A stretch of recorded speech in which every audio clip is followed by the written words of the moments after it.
جس نے لات و منات کو پیدا کیا اس کی پوجا کرو، جو درخت کو نہیں بلکہ درخت کو جس نے پیدا کیا اس معبود حقیقی کو پوجا کرو، سمندروں کو پوجا مت کرو بلکہ سمندروں کو جس نے پیدا کیا گیا، سمندروں کی طغیانی کو جس نے پیدا کیا گیا اس معبود حقیقی کی عبادت کرو۔ تو کیا تم اسے مانو گے؟ تو بہت سے لوگ اس وقت دشمن ہو گئے۔ 40 سال تک میرے آقا کا کوئی دشمن نہیں، 40 سال بعد میرے آقا کے دشمن نظارہ رہیں گے۔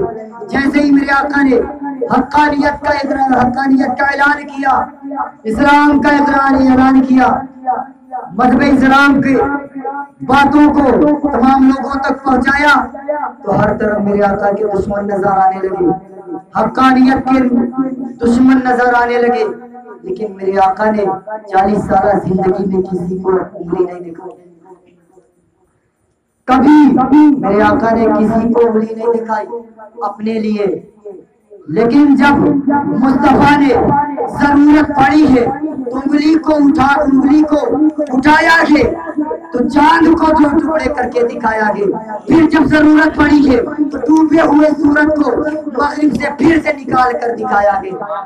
یہ میرے مصطفیٰ کا پاور ہے۔ 40 سال تک میرے آقا کا کوئی دشمن نہیں، 40 سال بعد میرے آقا کے دشمن نظر آ رہے ہیں۔ میرے آقا نے پوری زندگی میں کبھی کسی کو انگلی نہیں دکھائی، لیکن ایک بار انگلی دکھائی ہے، ایک مرتبہ انگلی دکھائی ہے۔ ایک ملک شام کا ایک تاجر تھا جو اپنے سامان کو بیچنے مکہ آیا ہوا تھا۔ مکہ کے بازار میں وہ اپنے سامان کو لگائے ہوئے تھا، تمام لوگ آتے اور خریدتے سامان، پیسہ دیتے چلے جاتے۔ ہم بھی تو یہی کرتے ہیں نا، سامان لیتے ہیں، پیسہ دیتے ہیں اور اس کے سامان اس کو پیسہ دے کر اپنا سامان لے کر چلے جاتے ہیں۔ سب ایسا کر رہے تھے مکہ کے اس بازار میں۔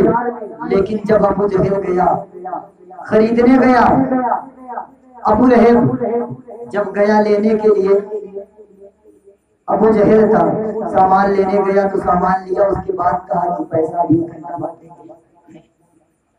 وہ تاجر جو ان کے شام سے بیچنے سامان آیا تھا، سارا سامان ختم ہو گیا اور وہ بیٹھا انتظار کر رہا ہے کہ اب وہ شخص آئے مجھے میرا پیسہ واپس کرے۔ جب وہ شخص نہ آیا 2 گھنٹے بعد وہ شخص اٹھا اور پوچھتے پوچھتے ابو جہل کے گھر تک پہنچا، دروازے پر دستک دی، اندر سے بھرائے ہوئی آواز آئی، کون؟ کہا کہ میں وہ تاجر ہوں، اپنا پیسہ لینے آیا۔ ابو جہل نے کہا جاؤ 1 گھنٹے بعد آنا۔ 1 گھنٹے بعد پھر آیا، پھر کہا جاؤ شام کو آنا۔ شام کو پھر وہ تاجر اپنا پیسہ لینے واپس آیا، تو ابو جہل نے پھر کہا کہ کل آنا۔ اب وہ تنگ آ گیا، سوچا کیا کرے، تو دیکھا کہ کعبہ شریف کی صحن میں کفار مکہ قریشی کفار مکہ بیٹھے ہنسی مذاق ٹھٹا بازی کر رہے تھے۔ ان کے پاس گیا اور کہا کہ آپ لوگوں میں سے کون ایسا شخص ہے جو مجھے میرا پیسہ دلا سکتا ہے؟ تو اس میں سے عتبہ و شیبہ نے کہا کہ کون ہے جو اس نے آپ کا پیسہ لیا ہے؟ تو اس شخص نے بڑے گھر کی طرف اشارہ کر کے دکھایا ابو جہل کے گھر کی طرف، اسی گھر کا مالک ہے جس نے میرے سامان کو لے لیا اور پیسے کو نہیں دیتا اور کہتا ہے 1 گھنٹے بعد آنا، 2 گھنٹے بعد آنا، کل آنا۔ تو شخص نے کہا کہ وہ تو ہمارا سردار ہے، ہم اس کے پاس جا کر کیسے کہہ سکتے ہیں؟ تمہیں ایک ہی شخص ہے جو تمہارے پیسے کو دلا سکتا ہے، اس شہر میں ایک شخص ہے جو تمہارے پیسے کو دلا سکتا ہے۔ اس شخص نے عرض کیا کون ہے بتاؤ، میں اس کے پاس جاؤں۔ تو انہوں نے میرے آقا مصطفیٰ جان رحمت کا گھر بتایا، بولو سبحان اللہ۔ جب سب وہ شخص میرے آقا کے دروازے پر گیا، میرے آقا کو پکارا، میرے آقا باہر تشریف لائے، مدینے کے تاجدار تشریف لائے۔ اس شخص کی نظر رخ مصطفیٰ پر پڑی تو فدا ہو گیا، قریب گیا، کہا کہ آپ سے میرا ایک کام ہے۔ میرے آقا نے مسکرا کر فرمایا بولو کیا کام ہے، کیا کام ہے جو تم مجھ سے کرانا چاہتے ہو؟ اس شخص نے کہا کہ حضور میرا ایک کام ہے، وہ کام یہ ہے کہ فلاں گھر کا جو مالک ہے وہ میرا پیسہ نہیں دیتا، صبح سے سامان لے گیا، میں ملک شام سے اپنے سامان کو لایا تھا مکہ کے بازار میں بیچنے کے لیے، سارا سامان ختم ہو گیا، سب نے پیسہ دے دیا لیکن وہ شخص پیسہ نہیں دیتا۔ 1 گھنٹے بعد 2 گھنٹے بعد پھر کہا کہ کل آنا، کیا کروں میرا پیسہ دلا دیجیے۔ میرے آقا چلے، کہا کہ چل دیکھتے ہیں کیسے نہیں دیتا پیسہ۔ دیکھیں میرے آقا نے 1 مرتبہ انگلی دکھائی ہے، یاد رکھیں 40 سال تک، کبھی پوری زندگی، میرے آقا کی زندگی 63 سال، لیکن کبھی میرے آقا نے انگلی نہیں دکھائی، دکھائی انگلی۔ میرے آقا چلے تو 1 مرتبہ دکھائی۔ میرے آقا جب چلے اس شخص کے ساتھ اس دور پہنچے، کہا کہ کون گھر ہے؟ تو گھر کی طرف اشارہ کیا، ابو جہل کا گھر تھا۔ میرے آقا جب ابو جہل کے دروازے پر پہنچے تو تمام کفار مکہ، دشمن رسول، جس کے دلوں میں میرے آقا کا بغض تھا، نفرت تھی، سب نے میرے آقا کا پتہ تو بتایا تھا اس شخص سے، لیکن جب وہ شخص میرے آقا کے دروازے پر جا رہا تھا تو یہ سب ہنس رہے تھے، اس لیے ہنس رہے تھے کہ ابو جہل کے دروازے پر جب محمد مصطفیٰ تشریف لائیں گے، جب آئیں گے تو ابو جہل جب اپنے دروازے سے انہیں دھکا دے کر بھگائے گا تو ہم لوگ ہنسیں گے، مذاق اڑائیں گے، اس لیے وہ ہنس رہے تھے۔ لیکن جب میرے آقا ابو جہل کے دروازے پر پہنچے، اتبا اور شیبہ تمام کفار مکہ دیکھ رہے تھے بیٹھ کر کہ ہاں محمد ابو جہل کے دروازے پر پہنچ چکے ہیں، تو کیا دیکھتے ہیں؟ میرے آقا نے دستک دی، اندر سے آواز آئی کون؟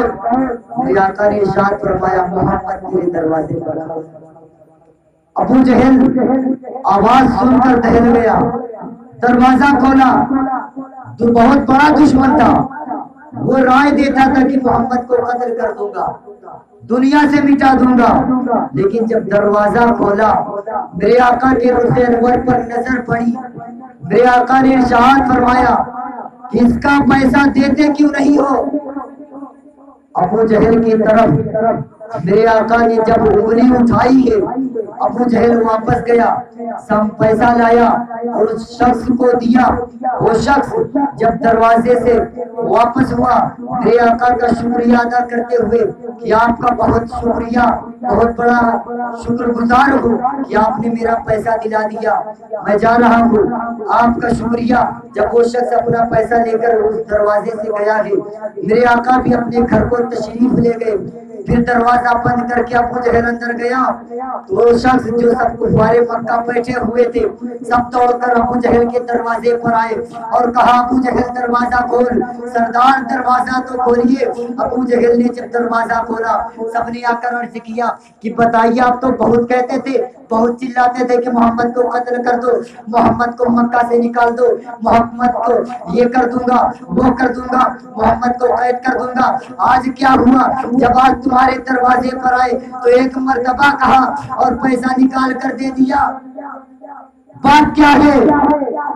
آج تک تو دشمن تھا اور پیسہ اس شخص کا نہ دیا تھا جس کا سامان لیا، اور محمد کو جب وہ لے کر تیرے دروازے پر آیا تو آج پیسہ کیوں دے دیا؟ ایک بار کہنے پر تو دشمن تھا، چاہتا تو دروازے سے بھگا دیتا، دھکا دے دیتا، لیکن بات کیا ہے؟ پیسے کو کیوں دے دیا؟ ہم کو تو اکساتا ہے ان کو مارنے کے لیے، اور آج ایک بار کہنے پر پیسہ دے دیا۔ ابو جہل نے کہا کہ ہاں میں کہتا ہوں میں دشمن اب بھی ہوں ان کا، لیکن بات یہ ہے کہ جب محمد کی انگلی میرے سینے کی طرف اٹھی تھی تو میں ایسا لگ رہا تھا کہ وہ انگلی نہیں بلکہ وہ اژدہا ہے جو ابھی ایک لمحے میں میرے سینے کو پھاڑ دے گا۔ میں دوڑتا ہوا گیا اور پیسے کو لا کر اس شخص کو واپس کر دیا تو پتا کیا چلا، کبھی میرے آقا نے انگلی اٹھائی ہے تو کسی کا حق ماننے کے لیے نہیں بلکہ کسی کا حق تھا۔ یہ میرے آقا کی زندگی ہے، یہ میرے آقا کا سیرت طیبہ ہے۔ اسی سیرت پر اللہ رب العزت فرماتا ہے کہ میرے آقا کی زندگی تمہارے لیے نمونہ عمل ہے، تم میرے آقا کی سیرت کو پڑھو، میرے محبوب کی زندگی کو گزارو، میرے محبوب کے نقش قدم پر چل کر میرے محبوب نے جو تمہارے لیے بتایا ہے ان چیزوں کو اپنا لو اور اپنی زندگی اس پر گزارو تو تم ہمارے محبوب بندے بن جاؤ گے۔ شرط یہ ہے کہ اپنے آقا کی سیرت طیبہ کو دیکھیں۔ ہم بھی آج اگر کسی سے اکڑ کر بات کرے تو اگر کسی کا بات نہ کرے بلکہ اگر کسی سے کا حق دلانا ہے، اگر کسی کی کوئی حق تلفی کر رہا ہے تو جا کر آپس میں صلح کرا کر اس کا حق دلائے، اور حق کبھی کسی کا نہ مارے، کیونکہ وہ حق جو بندہ یہاں مارے گا تو یہاں تو نہیں، کل میدان محشر میں اللہ رب العزت اس کو پکڑے گا اور اس کی پکڑ ہوگی۔ یہ ایسے گناہ ہے، اگر کسی کا ہم کوئی مال لے لے، کوئی مال غصب کر لے، زمین و جائیداد لے لے تو یہاں تو ہماری پکڑ نہیں، لیکن یہ چیزیں کبھی معاف نہیں ہو سکتی۔ ہمارے گناہ معاف ہو سکتے ہیں لیکن کسی کا غصب کیا ہوا مال اس وقت تک واپس نہ، اس وقت تک معاف نہیں کیا جا سکتا وہ گناہ جب تک وہ اس بندے نے معاف نہ کر دیا۔ اس سے پہلے کہ ہم سے کوئی ناراض ہو، ہم سے کسی کا دل دکھے، کہ ہم آپس میں اتفاق و اتحاد سے رہیں، یہی ہمارا شیوا ہے اور یہی ہمارے لیے میرے آقا کا فرمان ہے کہ ہم اپنے آقا کی مصطفیٰ جان رحمت صلی اللہ تعالی وسلم کے فرمائے احکام پر عمل پیرا ہو اور اپنی زندگی کو گزارے۔ دیکھیں حضرت عائشہ صدیقہ رضی اللہ تعالیٰ عنہا سے میرے آقا نے ارشاد فرمایا، اے عائشہ آج جو کچھ تمہیں مانگنا ہے مانگ لو، آج میں تمہیں عطا کر دوں گا۔ حضرت عائشہ عرض کرتی یا رسول اللہ اگر حکم ہو تو میں اپنے ابا حضور صدیق اکبر کے پاس جاؤں اور پوچھ کر آؤں، تو میرے آقا نے ارشاد فرمایا جاؤ پوچھ کر آؤ۔ حضرت عائشہ گئی ابا حضور حضرت صدیق اکبر کے پاس، عرض کیا ابا حضور آج میرے آقا نے، آج میرے سرتاج نے ارشاد فرمایا عائشہ بہت خوش ہے۔ کہا عائشہ میں آج بہت خوش ہوں، جو کچھ مانگنا ہے تو مانگ لے۔ آج بتائیے ابا جان میں کیا مانگوں اپنے سرتاج سے، میں کیا مانگوں مصطفیٰ جان رحمت سے؟ حضرت صدیق اکبر نے ارشاد فرمایا اے عائشہ جا کر محبوب سے مصطفیٰ جان رحمت صلی اللہ تعالی علیہ وسلم سے عرض کر دے، مانگ لے کہ یا رسول اللہ جب معراج کی رات اللہ رب العزت اور آپ سے راز و نیاز کی جو باتیں ہوئی تھی اس میں سے ایک بات بتا دے۔ میرے حضرت عائشہ دوڑتی ہوئی آئی آقا کی بارگاہ میں، عرض کیا یا رسول اللہ آپ کہتے ہیں کہ میں جو کچھ مانگنا چاہتی ہوں مانگ لوں، تو میرا عریضہ یہ ہے میں مانگتی ہوئے ہوں کہ اللہ رب العزت اور آپ کے درمیان شب معراج کی رات میں جو باتیں ہوئی تھی راز و نیاز کی اس میں سے ایک بات بتا دیجیے۔ میرے آقا مسکرائے اور فرمایا اے عائشہ یہ تیرا سوال نہیں بلکہ ضرور میرے صدیق کا سوال ہے، میرے عاشق کا سوال ہے یہ۔ اے عائشہ تو نے پوچھ لیا ہے تو میں بتا دیتا ہوں، اس راز و نیاز کی باتوں میں سے ایک بات یہ ہے کہ اللہ رب العزت ارشاد فرماتا ہے محبوب اگر تیرا کوئی امتی کسی اپنے مسلمان بھائی کے دل کو ناراض دل کو خوش کر لیتا ہے تو میں اس کے لیے جنت واجب کر دیا کرتا ہوں۔ حضرت عائشہ گئی ابا حضور حضرت صدیق اکبر کی بارگاہ میں اور عرض کیا کہ ابا حضور راز و نیاز کی باتوں میں سے ایک بات میرے آقا نے یہ بتائی کہ اگر کوئی بندہ اللہ رب العزت کا بندہ اگر کوئی میرے آقا کا امتی اپنے مسلمان بھائی کے ناراض دل کو خوش کر لیتا ہے تو اللہ رب العزت اس کے لیے جنت واجب کر دیتا ہے۔ اتنا سننا تھا کہ صدیق اکبر کے آنکھوں سے آنسو کی لڑیاں لگ گئی، رونے لگے صدیق اکبر، حضرت عائشہ بھی رونے لگی۔ عرض کیا ابا حضور بات تو خوشی کی ہے رو کیوں رہے ہیں؟ حضرت صدیق نے ارشاد فرمایا عائشہ تو نے ایک پہلو دیکھا ہے لیکن دوسرے پہلو کو نہیں دیکھا۔ یہ بات تو حق ہے کہ کسی مسلمان بھائی کے دل کو کوئی مسلمان بھائی خوش کر لیتا ہے تو اللہ رب العزت اس کے لیے جنت واجب کر دیتا ہے، لیکن یہ بھی اللہ رب العزت ارشاد فرماتا ہے اگر کسی مسلمان بھائی سے کسی مسلمان بھائی کا کسی اپنے بھائی کا کسی اپنے مومن بھائی کا دل تھکا ہوا ہے، اگر ناراض ہے تو اگر اسی میں اس کا دل ناراض تھا اور وہ دنیا سے کوچ کر گیا تو اس کے لیے اللہ رب العزت جہنم بھی واجب کر دیتا ہے۔ اللہ اکبر۔ اتنا کہنا تھا حضرت عائشہ بھی رونے لگی۔ دیکھیں ایک پہلو دیکھا دوسرے پہلو کو نہیں. تو راز و نیاز کی باتیں یہ ہے, ایک راز و نیاز کی باتیں ہم تک یہ بھی پہنچ گئی جو اللہ رب العزت نے ارشاد فرمایا تھا کہ محبوب کسی سے مت بتانا, لیکن میرے آقا نے بتا دیا. تو ہم آپس میں اتفاق و اتحاد سے رہے, صلح کرے اور شریعت مطہرہ پر عمل پیرا ہو, انشاءاللہ العزیز ہماری زندگی خوشگوار گزرے گی. اور ہم جب میرے آقا مصطفیٰ جان رحمت اس خاندانی گیتی پر تشریف لائے تو ہر جگہ قحط و سالی کا زمانہ تھا.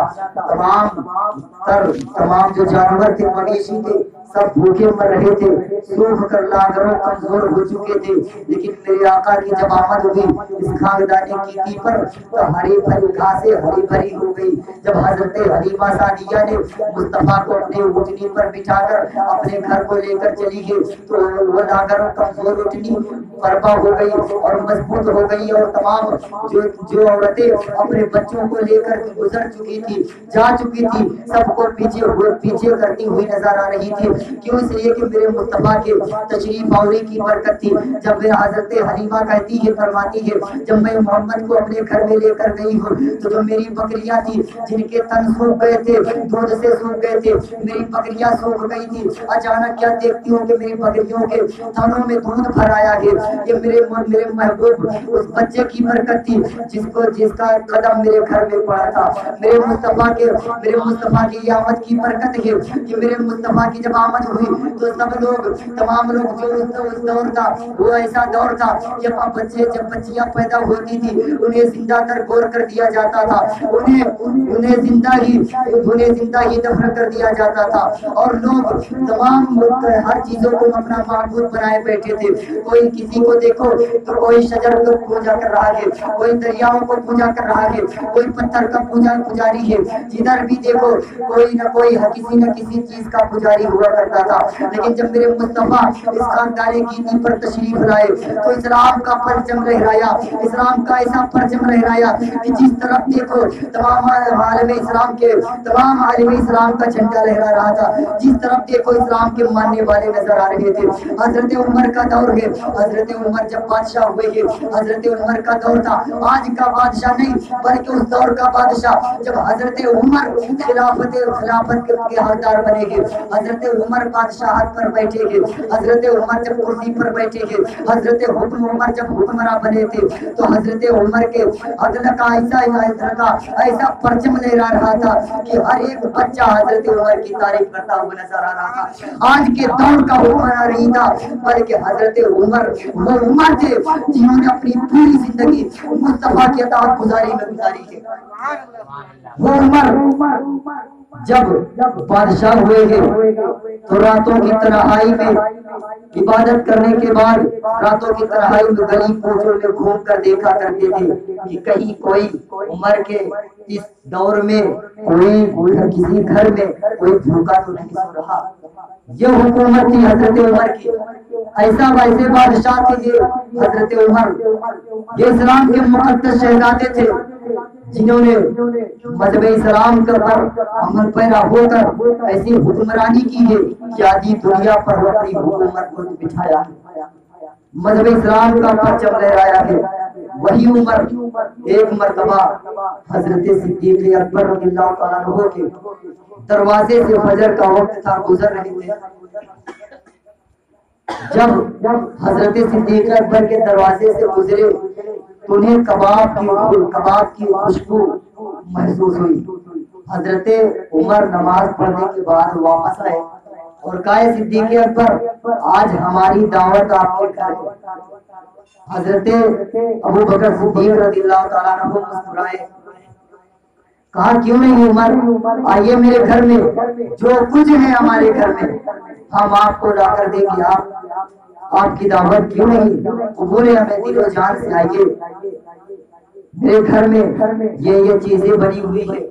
حضرت عمر نے کہا صدیق جھوٹ نہ بولو, تمہارے گھر میں کباب بھی بنا ہوا. حضرت صدیق اکبر رضی اللہ تعالیٰ عنہ نے ارشاد فرمایا اے عمر خدا کی قسم واللہ میرے گھر میں کباب نہیں بنا ہے, کھانا بنا ہوا ہے لیکن کباب نہیں ہے. حضرت عمر نے کہا نہیں صدیق، جب آپ کے دروازے سے میں جا رہا تھا تو کباب کی خوشبو آپ کے گھر سے آ رہی تھی، جب میں فجر کی نماز کے لیے جا رہا تھا تو آپ کے دروازے سے کباب کی خوشبو آ رہی تھی۔ حضرت صدیق نے کہا، حضرت صدیق اکبر کی آنکھوں میں آنسو آ گئے، کہا عمر میں اپنے گھر میں رہتا ہوں، میں اپنے گھر کا سارا سامان لاتا ہوں، کھانے پینے کا سامان بازار سے لاتا ہوں، گھر میں کیا بنا ہے کیا بننا ہے میں ہر چیز جانتا ہوں، لیکن میرے گھر میں کباب نہیں، عمر میرے گھر میں کباب نہیں بنا ہے۔ تو حضرت عمر نے کہا ٹھیک ہے ابو بکر، تم کہتے ہو تو تمہاری بات بھی میرے دل میں پیوست ہے، تمہاری بات حق ہے، میں دل سے مانتا ہوں، شاید میرے ناک میں کوئی غلط خوشبو چلی گئی ہوگی، جھوٹی خوشبو۔ اتنا کہہ کر حضرت عمر چلے گئے۔ جب حضرت صدیق اکبر کا وصال ہو گیا، ان کے وصال کے بعد ان کی ایک بیوی سے حضرت عمر رضی اللہ تعالیٰ عنہ نے نکاح کیا۔ نکاح کے بعد حضرت عمر نے حضرت صدیق اکبر کی زوجہ محترمہ سے نکاح کیا تھا، تو اپنی نفس کی خواہش کے لیے نہیں بلکہ حضرت صدیق اکبر کی اچھائیوں کو جاننے کے لیے۔ یہ ایسے لوگ تھے، رات کا وقت تھا، حضرت عمر رضی اللہ تعالیٰ عنہ بیٹھے تھے، کہا کہ بتائیے صدیق اکبر میں کون سی ایسی بات تھی جو مجھ میں نہیں ہے؟ تو حضرت ابو بکر صدیق کی جو بیوی تھی، جو اب حضرت عمر کی بیوی ہو چکی تھی، انہوں نے عرض کیا کہ ہمارے ابو بکر صدیق میں بہت ساری خوبیاں تھی۔ رونے لگی، یاد آ گئی اور بولی ہمارے صدیق میں بہت ساری خوبیاں تھی، بہت اچھائیاں تھی، ہمارے صدیق تو حسن اخلاق کے پیکر تھے، ہمارے صدیق تو بہت خوبصورت تھے، ہمارے صدیق کی عادتیں بہت اچھی تھی، تعریف کر رہی تھی۔ ہمارے صدیق راتوں کو رویا کرتے تھے، راتوں کو عبادت کیا کرتے تھے، اور عبادت کرنے کے بعد رات میں جب میرا صدیق اپنے ہاتھ کو رب کی بارگاہ میں بلند کیا کرتے تھے، تمام امت مسلمہ کے لیے دعائیں کیا کرتے تھے، اس کے بعد جب صدیق اکبر آہ لیا کرتے تھے، سانس لیا کرتے تھے، تو ان کے منہ سے دھواں نکلتا تھا، اتنا سننا تھا۔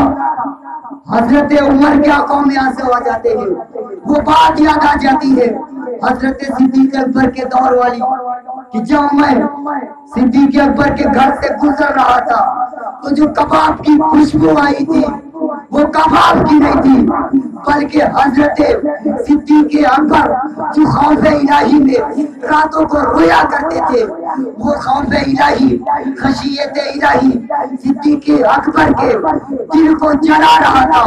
صدیق اکبر کے اندر دل میں اتنا خوف تھا رب کا، رب ذوالجلال کا، اتنا خشیت تھی کہ جب آہ لیا کرتے تھے تو وہ دل سلگ رہا تھا جو خوشبو آئی تھی۔